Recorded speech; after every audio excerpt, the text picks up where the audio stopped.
mendengarkan podcast ini. Yohanes pasal 21 ayat yang ke-18. Yohanes pasal 21 ayat yang ke-18. Yohanes 21 ayat 18. Aku berkata kepadamu, sesungguhnya ketika engkau masih muda, engkau mengikat pinggangmu sendiri dan engkau berjalan kemana saja kau kehendaki. Tetapi jika engkau sudah menjadi tua, engkau akan mengulurkan tanganmu, dan orang lain akan mengikat engkau dan membawa engkau ke tempat yang tidak kau kehendaki. Dan hal ini dikatakannya untuk menyatakan bagaimana Petrus akan mati dan memuliakan Allah. Sesudah mengatakan demikian, ia berkata kepada Petrus, ikutlah aku. Saudara sekalian, dalam salah satu terjemahan dalam bahasa Inggris diterjemahkan demikian. I tell the truth, when you were young, you were able to do as you like. You dress yourself and went wherever you wanted to go. But when you are old, you will stretch out your hands, and others will dress you and take you where you don't want to go. Saudara sekalian, Tuhan Yesus berkata, aku mengatakan satu kebenaran. Ketika engkau muda, kamu mampu untuk melakukan apa saja yang engkau sukai. Engkau mampu melakukan apa saja yang engkau sukai. Kalimat itu menarik perhatian saya, saudara. Sebab ini hukum rohani yang penting yang harus kita sadari. Sudah beberapa kali saya menyampaikan di mimbar ini bahwa ketaatan kita kepada Tuhan bukan to do, but to be. Bukan mengerjakan, tetapi menjadi. Ini prinsip penting, saudara. Kalau dikaitkan dengan kekudusan, kekudusan itu bukan tidak berbuat dosa, tetapi tidak bisa berbuat dosa. Jadi ada satu tahapan di mana seseorang tidak mampu lagi melakukan suka-suka sendiri. Melakukan apa yang dia sukai. Ketika muda, seseorang mampu melakukan apa saja yang dia sukai. Tetapi ada satu dekade, satu tahap, satu tingkatan rohani, satu level di mana orang tidak sanggup lagi melakukan apa yang dia sukai. Tidak mampu lagi suka-suka sendiri. Tak sanggup lagi suka-suka sendiri. Ketika engkau muda, engkau mampu melakukan apa yang kau sukai. Tetapi nanti kalau kamu sudah tua, kamu stretch out. Kamu bukan hanya setengah-setengah mengulurkan tangan, tapi kamu mengulurkan tangan jauh-jauh, stretch out. Dengan rela, kamu menyerahkan tanganmu, ya. Orang akan mengenakan pakaian padamu. Kalau dulu kau ikat pinggangmu, sekarang orang lain yang ikat pinggangmu. Dan kau dibawa ke tempat yang kamu tidak suka. Mari kita bandingkan dengan kisah Rasul, saudara sekalian. Di kisah Rasul kita juga menjumpai satu pernyataan yang berkaitan dengan hal ini. Kisah Rasul pasal 20 ayat yang ke-22. Kita baca sampai ayat yang ke-24. Kisah Rasul 20 ayat 22. Tetapi sekarang sebagai tawanan roh aku pergi ke Yerusalem, dan aku tidak tahu apa yang akan terjadi atas diriku di situ. Ya, tawanan roh. Ya, tawanan roh, dibelenggu roh, diikat roh. Tentu dalam ikatan yang sedemikian rupa sampai ia tidak bisa melepaskan diri dari ikatan itu. Dibelenggu sedemikian rupa sampai ia tidak bisa melepaskan diri dari belenggu itu. Terus, selain daripada yang dinyatakan Roh Kudus dari kota ke kota kepadaku, bahwa penjara dan sengsara menunggu aku. Tetapi aku tidak menghiraukan nyawaku sedikit pun, asal saja aku dapat mencapai garis akhir dan menyelesaikan pelayanan yang ditugaskan oleh Tuhan Yesus kepadaku untuk memberi kesaksian tentang Injil kasih karunia Allah. saudara, di situ sebenarnya ada satu hal yang menarik, saudara. Perhatikan ayat yang ke-22. Coba kita baca ulang. Tetapi sekarang sebagai tawanan roh, ini Roh Kudus atau roh apa ini? Roh. Terus, aku pergi ke Yerusalem, dan aku tidak tahu apa yang akan terjadi atas diriku di situ, selain daripada yang dinyatakan Roh Kudus dari kota ke kota kepadaku. Di atas ada roh, di bawah ada Roh Kudus. Logikanya, saudaraku sekalian, kalau roh di atas Roh Kudus, ia juga tulis Roh Kudus. Oke, agak rawan untuk membicarakan hal ini, tetapi saya harus mengemukakan, saudaraku. Ada dua kemungkinan, saudaraku sekalian. Apakah dibelenggu roh atau dibelenggu iblis? Hanya ada dua kemungkinan. Apakah seseorang akan dibelenggu Roh Kudus, maksudnya dibelenggu Tuhan, atau dibelenggu iblis? Dan ini prosesnya tentu tidak cepat. Ini prosesnya panjang. Seperti jaring laba-laba. Dari tipis, tebal, sampai orang yang terjerat tidak bisa lepas.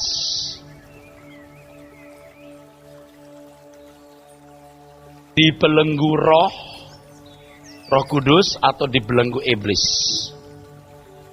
Saudara, berkali-kali saya sudah memberikan gambar mengenai roh manusia, nismat khayim. Itu kemampuan untuk mengerti kehendak Tuhan. Amin. Apa yang baik, yang berkenan, dan yang sempurna.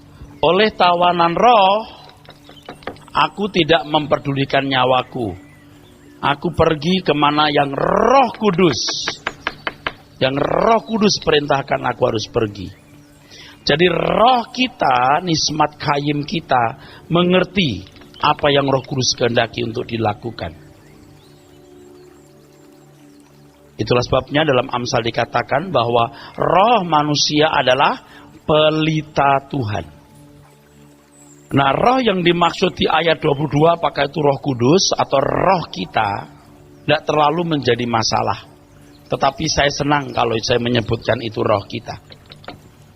Roh yang telah menjadi cerdas, roh yang telah menjadi kuat setelah dibangkitkan, mengerti kehendak Allah apa yang baik, yang berkenan, dan yang sempurna.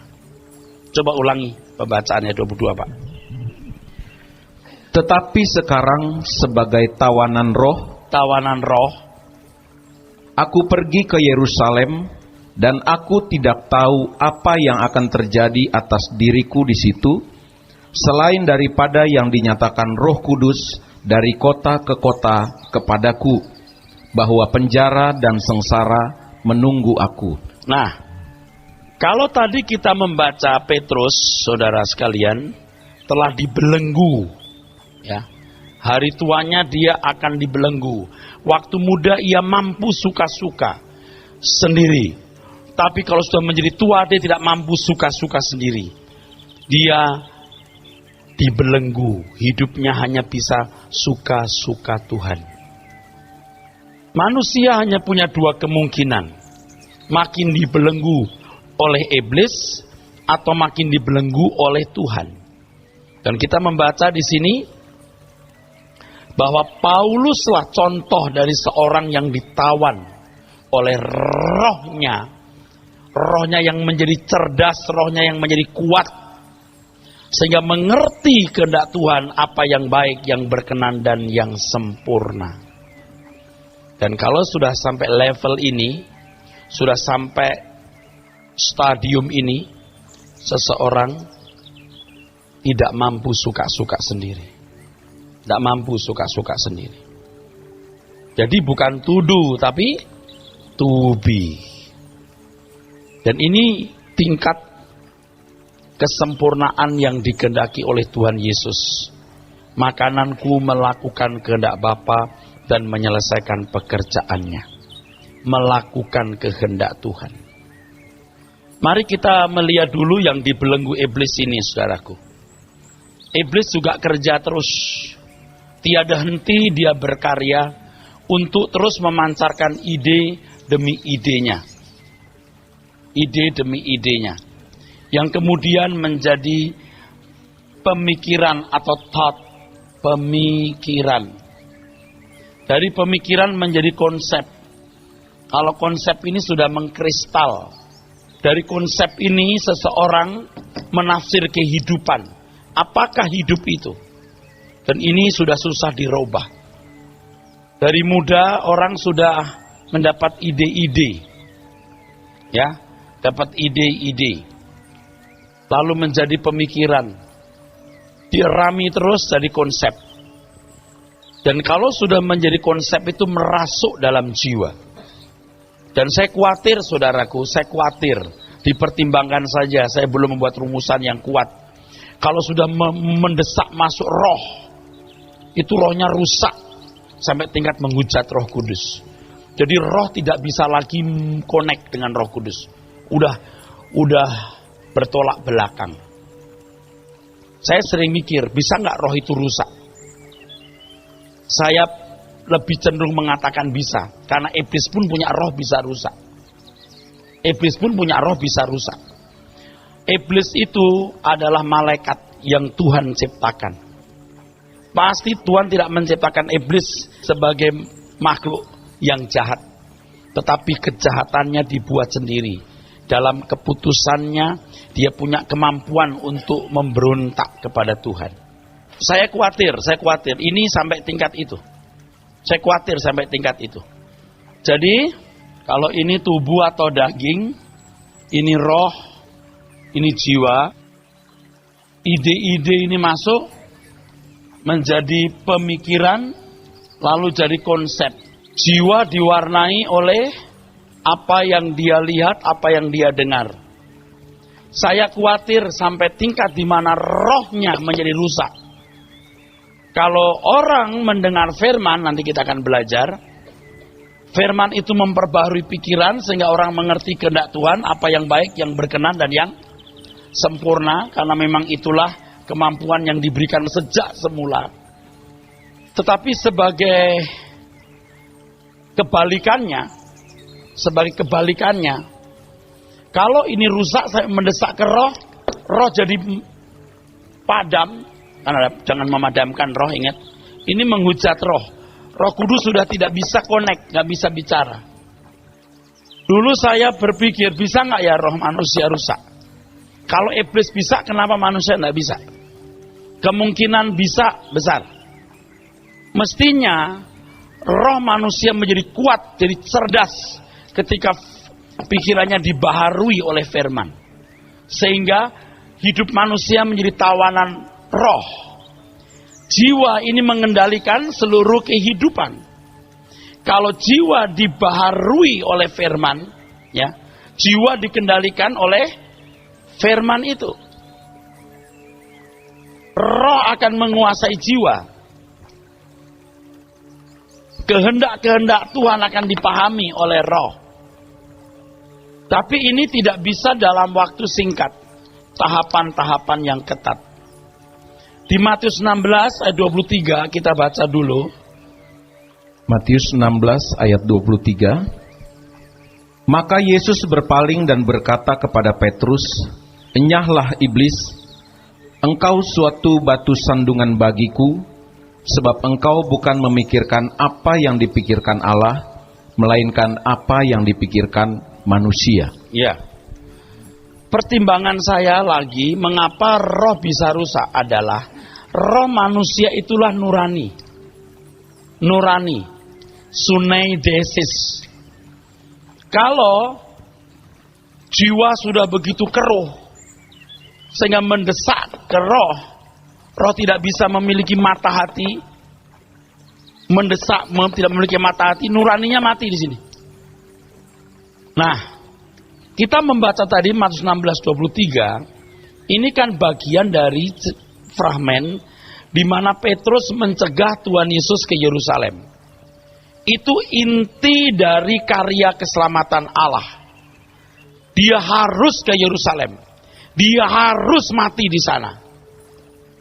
Tetapi dibangkitkan. Petrus menarik Yesus ke samping dan menegur.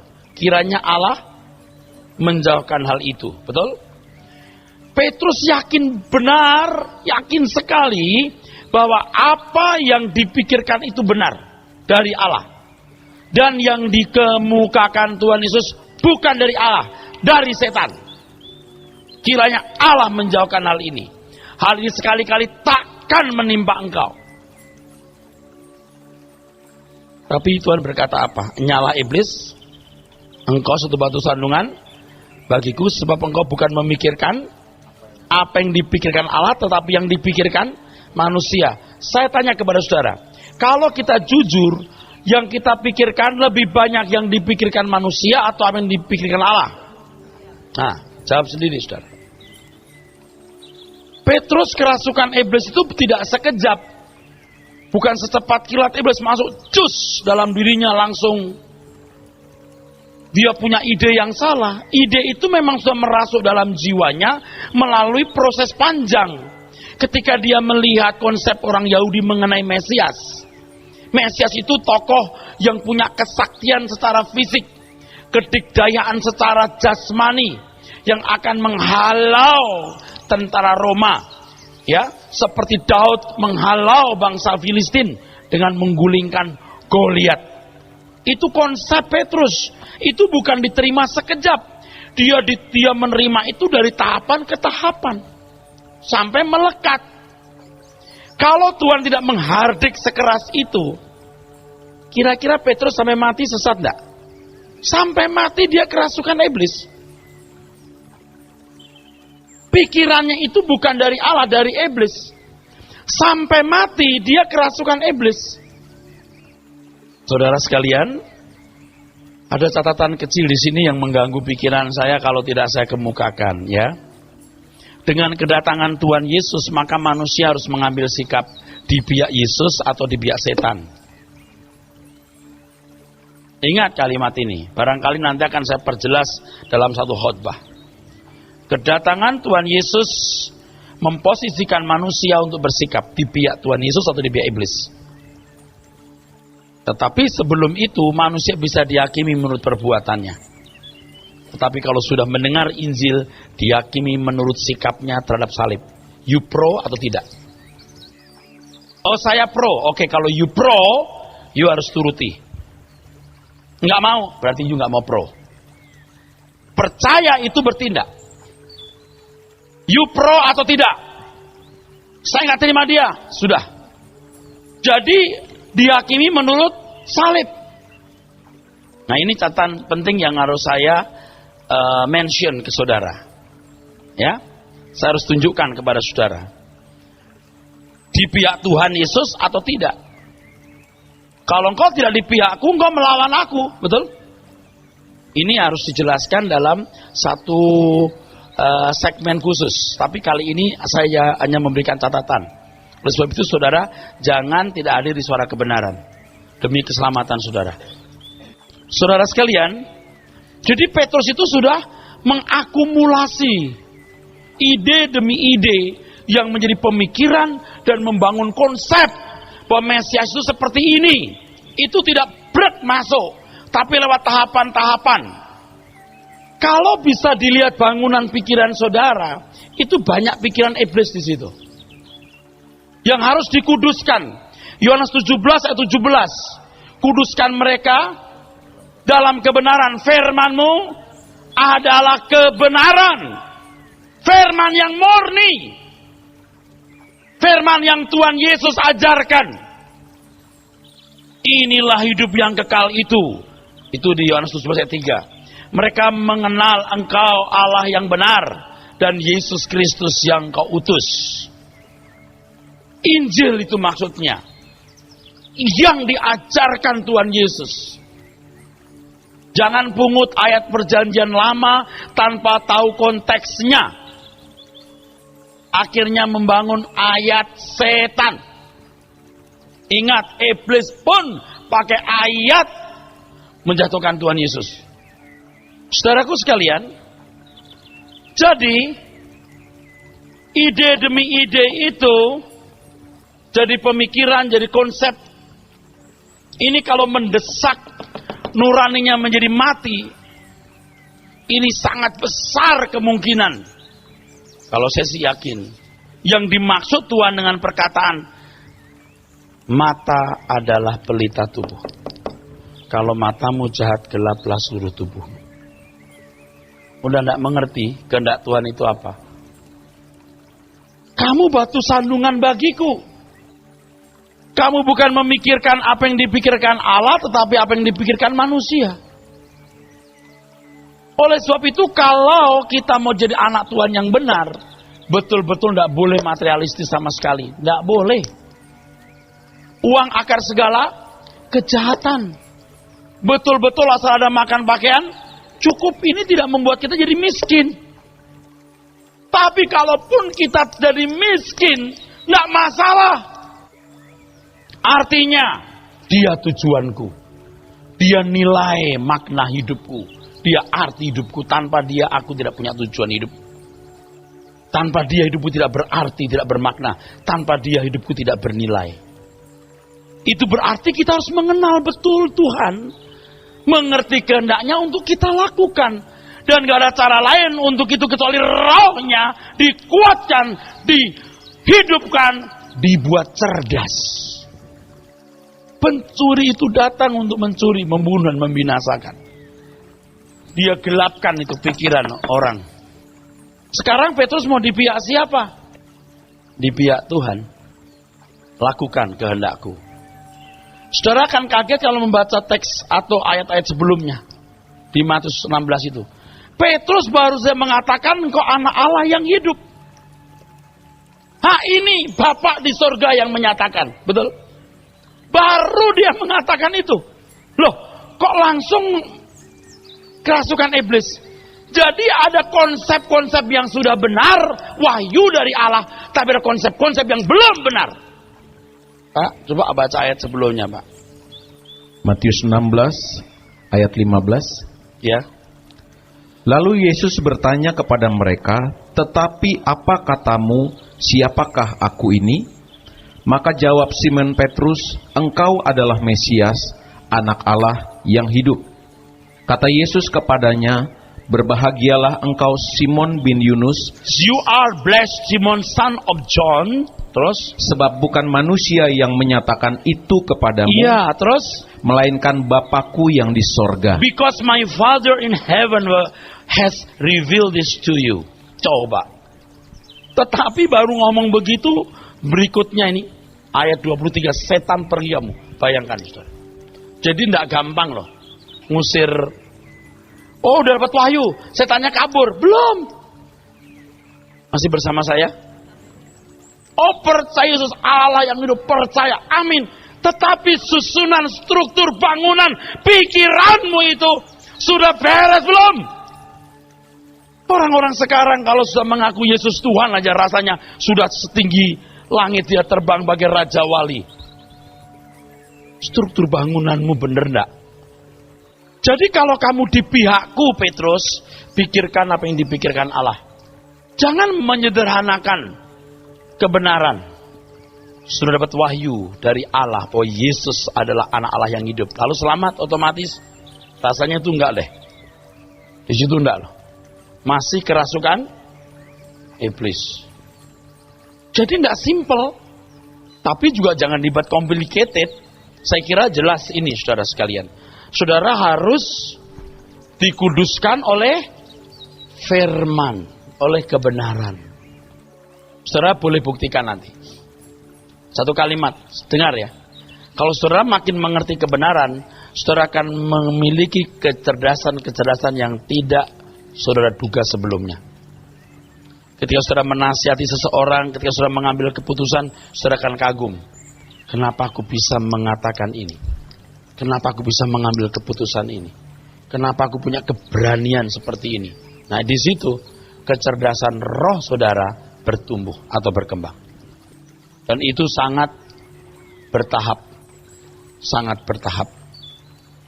Kalau Paulus dari tawanan roh, karena firman, sehingga ia tidak bisa tidak hanya menuruti apa kehendak roh. Tetapi kalau orang hanya memikirkan apa yang dipikirkan manusia, dia menghujat roh. Oke. Tadi saya mention Yohanes 17:17. Kita baca. Ayat 3 dulu Pak, baru ayat 17. Yohanes 17 ayat 3.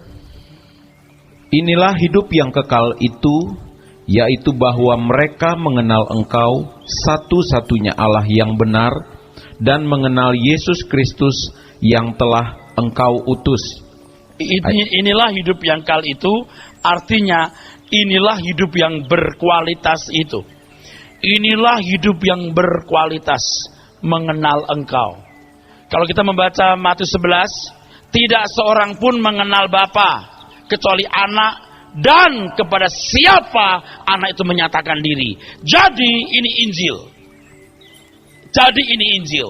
Ini yang diajarkan Tuhan Yesus. Tidak seorang pun mengenal Bapa kecuali anak, dan kepada siapa anak itu menyatakan diri atau menyatakannya. Ini Injil.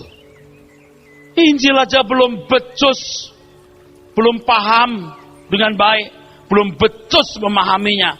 Udah main pungut Yeremia, Yesaya. Kalau suka-suka dia pungut ayat yang kira-kira cocok dengan apa yang dia ingini. Itu penyesatan. Ayat 17. Kuduskanlah mereka dalam kebenaran, firman-Mu adalah kebenaran. Terus, sama seperti Engkau telah mengutus aku ke dalam dunia, demikian pula aku telah mengutus mereka ke dalam dunia. Dan aku menguduskan diriku bagi mereka, supaya mereka pun dikuduskan dalam kebenaran. Terus, dan bukan untuk mereka ini saja aku berdoa, tetapi juga untuk orang-orang yang percaya kepadaku oleh pemberitaan mereka, supaya mereka semua menjadi satu, sama seperti Engkau ya Bapa di dalam aku dan aku di dalam Engkau, agar mereka juga di dalam kita, supaya dunia percaya bahwa Engkaulah yang telah mengutus aku. Dan aku telah memberikan kepada mereka kemuliaan yang Engkau berikan kepadaku, supaya mereka menjadi satu, sama seperti kita adalah satu. Aku di dalam mereka dan Engkau di dalam aku, supaya mereka sempurna menjadi satu, agar dunia tahu bahwa Engkau yang telah mengutus aku, dan bahwa Engkau mengasihi mereka, sama seperti Engkau mengasihi aku. iya, ayat-ayat yang berikutnya ini menunjukkan persekutuan yang indah antara Tuhan dan umatnya. Dan Tuhan tidak berkeberatan menyatu begitu rupa. Tuhan Yesus sendiri tidak berkeberatan menyebut kita saudaranya. Saudaraku sekalian yang kekasih, kalau firman masuk, pikiran dibaharui, Roma 12 ayat yang kedua, mengerti kehendak Tuhan apa yang baik, yang berkenan dan yang sempurna. Roh menjadi kuat, atau menjadi cerdas, maka orang itu akan hidup menurut roh atau berjalan di dalam roh. Hidup menurut roh atau berjalan di dalam roh. Di sini seseorang baru dibelenggu oleh roh itu. Apa artinya hidup di dalam belenggu? Jadi ada orang yang tidak mungkin tidak melayani Tuhan. Tidak mungkin tidak punya beban terhadap pekerjaan Tuhan. Ada orang-orang yang sudah tidak akan menoleh ke belakang. Tidak akan lagi mencintai dunia. Orang dunia tidak akan bisa mengerti orang-orang seperti ini. Dan orang-orang seperti ini akan sukar menjelaskan kepada orang dunia bagaimana seharusnya hidup. Sebab ini tidak bisa ditransfer dalam sekejap. Sebab harus lewat ide demi ide, jadi pemikiran-pemikiran, jadi konsep. Nah, konsep-konsep ilahi ada di sini. Baru dia menjadi man of God, manusia Allah. Kalau kita di gereja ngomong 2-3 menit, 5 menit, 10 menit, bahkan 25 menit gitu saudaraku, atau setengah jam, kita belum terlalu bisa meraba bangunan pikiran orang itu. Tapi kalau sudah kumpul 1 hari, 2 hari, kita tahu ini bangunannya banyak yang rusak, yang tidak beres. Nah, masalahnya kalau ada orang merasa dirinya sudah tahu, merasa dirinya sudah pinter, tidak tahu dari mana dia dapat, dia belum menggali Alkitab dengan benar. Nah, ini orang-orang kayak Nikodemus yang ada di dalam Yohanes pasal 3 itu. Kamu harus dilahirkan baru. Nah, bisa terjadi begini saudara, orang yang tadinya bekas pengusaha, bekas atlet atau siapapun dia, mendengar khotbah lalu merasa, waduh Tuhan menyentuh saya. Yesus juru selamat. Dulu tidak kenal Yesus sebagai juru selamat. Sekarang menerima Yesus sebagai juru selamat. Itu wahyu memang dari Allah. Iya, betul. Dia menerima Yesus. Dengan kesaksian yang hebat yang dia miliki, dengan duit yang dia punya, dalam waktu singkat, prestasinya terus cepat jadi PDP, PDM, pendeta. Plus dengan pengalaman segudang yang dia miliki, dia jadi pembicara. Padahal bangunan berpikirnya masih bukan bangunan pikiran Injil. Makanya tidak akan sanggup menerima ayat asal dan makan pakaian cukup. Tidak bisa. Tidak akan dengar Anda dia bicara itu. Dia nggak akan bicara langit baru, bumi baru. Yang dia bilang kekayaan bangsa-bangsa yang diberikan kepada kita, kita akan kaya. Tuhan akan berkati hidupmu. Saya doakan tahun depan nggak ada yang naik kendaraan roda 2 lagi, semua kendaraan roda 4. Dan itu memang konsumtif untuk orang-orang duniawi. Yang struktur bangunannya, struktur bangunan lama, belum baru. Dia harus mengalami kelahiran baru. Dirobohkan semua. Lalu bangun dengan bangunan yang baru. Ya syukur kalau lewat satu perjalanan, saudara sekalian, seseorang mulai sadar dia salah. Dia mulai ditobatkan. Dia mulai masuk kelahiran baru. Boleh. Makanya saya pernah berkata, saya sendiri tidak tahu kapan saya lahir baru. Tapi saya yakin saya sudah lahir baru. Ketika masuk sekolah Alkitab belum tentu sudah lahir baru. 1001 alasan kenapa orang sekolah Alkitab. Lihat mahasiswa sekolah teologi datang ke desanya, ganteng-ganteng, cantik-cantik. Aduh seneng banget ya, bisa nyanyi, bisa khotbah. Aku juga mau melayani Tuhan. Jadi pegawai negeri 20 tahun naik motor, jadi pendeta 5 tahun naik mobil. Siapa yang gak pengen? Semiskin-miskinnya pendeta lebih baik daripada tukang parkir atau petani. Siapa yang gak ingin jadi pendeta? Kalau masih mencari hidup, gawat. Hidup untuk hidup, gawat. Hidup untuk dibibitkan. Pembibitan itu klimaksnya kalau seseorang hidup menurut roh. Roma 8 mengatakan tidak mungkin orang berkenan kepada Allah kalau hidup dalam daging. Hidup dalam daging itu bukan berarti membunuh, mencuri, berzina, pukul orang, jahat, bukan. Segala sesuatu yang dilakukan di luar kehendak Tuhan itu daging. Kalau tidak mendengar Injil, dihakimi menurut perbuatan. Tapi kalau sudah mendengar Injil, dia harus mengambil keputusan di pihak siapa dia, di pihak Tuhan atau setan.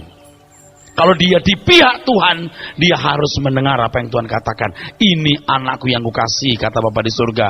Dengarkanlah dia. Harus mau taat, harus mau patuh, harus mau nurut. Kalau nggak mau taat, nggak mau patuh, nggak mau nurut, nggak bisa. Berarti you tidak percaya.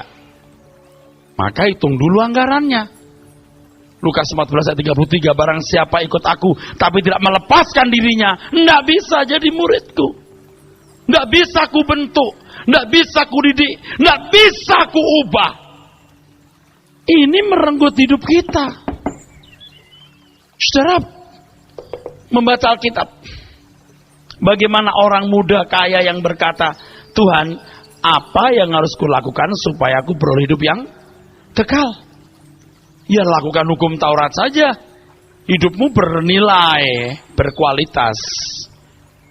Orang itu berkata, sudah Tuhan. Oh sudah. Kamu mau yang VIP, yang ini, tawanan roh. Jual segala milikmu. Halanganmu itu uang. Petrus, jual segala milikmu. Enggak, karena Petrus nggak punya apa-apa. Kamu harus dilahirkan baru. Enggak perlu. Kalau Nikodemus pinter, dia harus menggoblokkan diri. From zero. Harus dari nol. Supaya pikirannya dibarui. Tidak boleh ada fondasi lain. Enggak boleh ada api asing. Tidak boleh ada ide-ide lain di sini. Saya mengatakan ini bukan mau menunjukkan yang saya lebih pintar dari orang atau orang lain salah, saya benar sendiri. Jangan berpikir jahat seperti itu. Ada yang orang berpikir jahat begitu. Halah, kayak kamu yang paling benar. Kita nggak ada yang benar. Kita dibenarkan oleh anugerah Tuhan. Dan sekarang kita juga belum sempurna. Tetapi kita tidak boleh takut untuk belajar apa yang ideal. Untuk mencapai tingkat-tingkat idealisme Alkitab, idealismenya Tuhan. Yohanes 21 ayat 18. Dulu saya pahami begitu sederhana. Yang tadi loh dibaca. Petrus muda, Petrus tua. Itu sudah khotbah saya beberapa belas tahun lalu. Tetapi saya belum mengerti, belum saya breakdown. Pernik-perniknya itu, kisi-kisinya belum saya pahami. Baru sekarang saya pahami. Ternyata begini. Nggak gampang. Ya, mengalir saja lah Pak. Hari tua saya bisa begitu. Oh, nggak bisa. Sebab saudara harus mengambil keputusan. Memberi peluang atau celah kepada iblis atau celah untuk Tuhan. Itu bertahap terus. Nggak otomatis. Tua itu otomatis, dewasa itu pilihan. Dan pilihannya harus setiap hari. Bahwa sekolah kehidupan dimulai dari perkara-perkara kecil. Jadi adalah sangat mengerikan kalau hari ini orang merasa bahwa dia sudah puas dengan hidup rohani yang telah dia capai. Udah puas. Dan rasa puas ini termasuk penyesatan.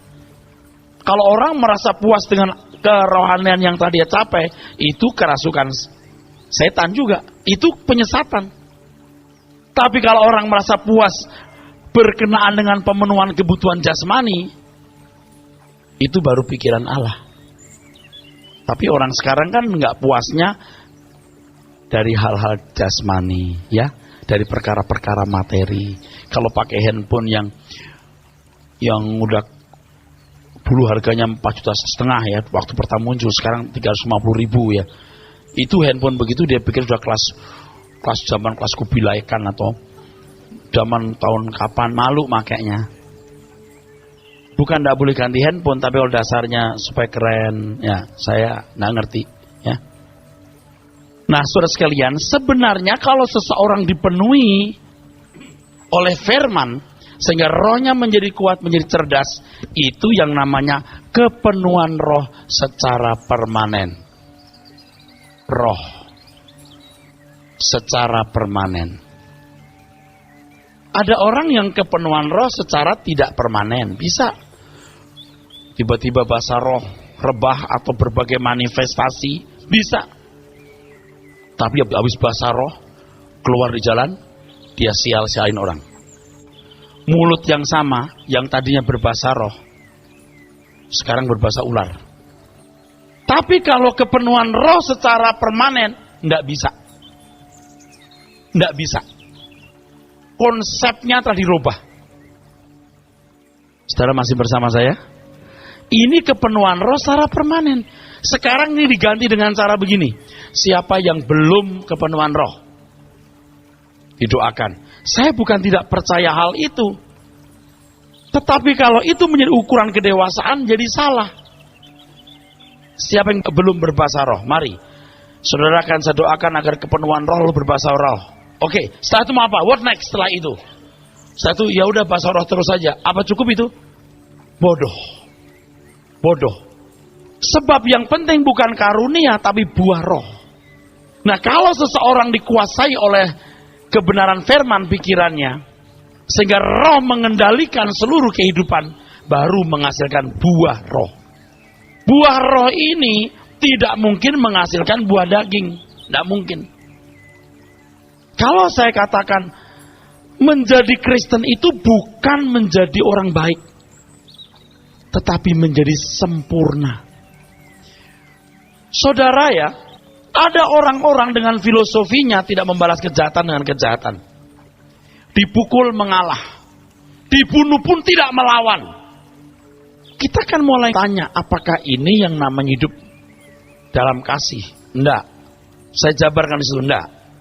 Hanya tindakan yang searah dengan Bapa di surga itu kasih, karena Allah kasih adanya, hanya Allah yang kasih adanya. Jadi semua tindakan dalam pimpinan roh sesuai dengan kehendak Allah, searah dengan Bapa, itu baru apa saudara? Kasih. Jadi orang itu bisa melakukan tindakan-tindakan dan perbuatan yang menakjubkan, mengagumkan. Tindakan-tindakan yang mengagumkan, menakjubkan. Sebab dia bisa mengeksplorasi jiwanya, menjinakkan jiwanya, mengatur jiwanya, mengelola jiwanya, memanage jiwanya. Jadi orang baik. Manajemen halbu, manajemen nurani, apapun namanya, bisa. Yang tadi saya katakan itu filosofi orang Tiongkok. Ada ajaran-ajaran yang membuat orang tidak membalas dendam. Orang jadi benar-benar baik, bahkan menakjubkan. Dia punya kebaikan yang menakjubkan, tapi dia tidak punya kasih. Karena kasih hanya dilakukan oleh orang-orang yang berjalan searah dengan Allah. Nah, kita itu kelasnya sempurna. Sempurna seperti Bapa. Artinya apa? Mengerti kehendak Bapa, apa yang baik, yang berkenan, dan yang sempurna. Jadi kalau melakukan kehendak Bapa, itu artinya kasih akan menghasilkan buah-buah roh. Kebaikan yang menakjubkan bagaimanapun bukan buah roh, buah jiwa, buah daging. Ini bukan berarti lalu dibuang. Kalau dia tidak mendengar Injil, dia dihakimi menurut perbuatan. Perbuatan itu berarti, perbuatan itu bernilai, perbuatan itu berharga, dan masing-masing akan dihakimi menurut perbuatannya. Roma 2 ayat 12-15. Tetapi kita nggak perlu dihakimi lagi. Kenapa? Karena sudah hidup menurut roh di dalam kasih. Kalau betul-betul memilih Tuhan Yesus dan berjalan di dalam rohnya, nggak perlu dihakimi lagi. Karena kita dibenarkan bukan karena perbuatan baik, amin. Karena anugerah, dan kita dilatih, diajar untuk hidup menurut roh. Sampai menjadi tawanan roh. Betapa luar biasa itu, saudaraku. Saya juga gentar, saudara, kalau sudah merenungkan kebenaran ini juga gentar. Seberapa saya sudah berjalan menurut roh, hidup menurut roh, seberapa saya sudah hidup menurut roh. Belum tentu nilai saya lebih dari 7. Kalau dinilai loh ya. Karena pikiran-pikiran duniawi kita sudah banyak merasuk dalam diri kita. Dan itu tidak gampang. Oleh sebab itu harus ada proses yang serius berlangsung dalam hidup kita.